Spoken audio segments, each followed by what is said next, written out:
आज के इस वीडियो में हम बात करेंगे कि खजूर का कब, कैसे और कितना इस्तेमाल करना चाहिए, इसके फायदे और नुकसान क्या हो सकते हैं और इसे किन किन चीजों के साथ खाना ज्यादा बेहतर ऑप्शन हो सकता है। अगर आप वजन बढ़ाने या घटाने की डाइट फॉलो कर रहे हैं तो ऐसे में खजूर को आपको किस तरीके से अपने खाने में शामिल करना चाहिए। लेकिन खजूर भी कई तरीके के होते हैं और सभी के कुछ न कुछ अपने फायदे भी होते हैं। लेकिन एक ऐसा खजूर भी होता है जिसका आपको कभी भी इस्तेमाल नहीं करना चाहिए और इन सब बातों के बारे में हम वीडियो में जानने की कोशिश करेंगे। दोस्तों, खजूर ड्राई फ्रूट्स यानी कि सूखे फल की श्रेणी में आता है जिसमें कॉम्प्लेक्स कार्बोहाइड्रेट की मात्रा सबसे ज्यादा होती है और जो कि शरीर को एनर्जी प्रदान करने का काम करता है। साथ ही इसमें कई तरीके के विटामिन्स और मिनरल्स भी मौजूद होते हैं जो कि ब्रेन फंक्शन को इम्प्रूव करने और हड्डियों को मजबूती प्रदान करने का काम करता है। इसमें पाए जाने वाला फ्लेवोनाइड, फेनोलिक एसिड और दूसरे एंटीऑक्सीडेंट याददाश्त को बढ़ाने, आंखों की सेहत को इम्प्रूव करने और कैंसर जैसी बीमारियों से प्रोटेक्ट करने में भी काफी हद तक मदद करता है।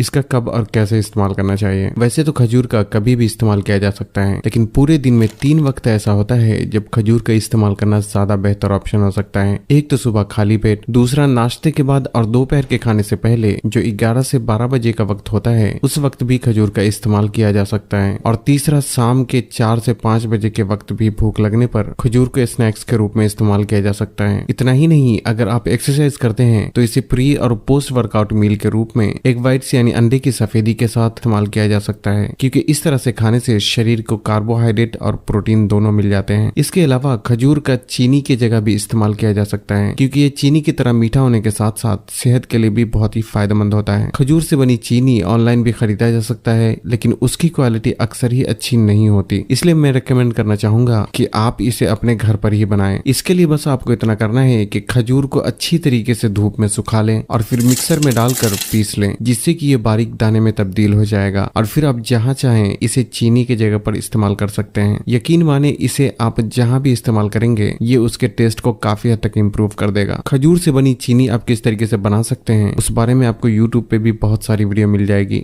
अब बात करते हैं कि आप एक दिन में कितना खजूर खा सकते हैं। दोस्तों, ये आपके फिटनेस गोल पे डिपेंड करता है। खासकर खजूर एक सूखा फल होने की वजह से इसमें नेचुरल शुगर और कैलोरीज भी ज्यादा होती है, इसलिए एक बार में इसका थोड़ी मात्रा में ही इस्तेमाल करना चाहिए। आमतौर पे अच्छी सेहत मेंटेन करने के लिए सुबह खाली पेट 2 से 3 खजूर खाना ही काफी हो जाता है और ज्यादातर लोगों को खजूर का इसी तरीके से इस्तेमाल करना चाहिए।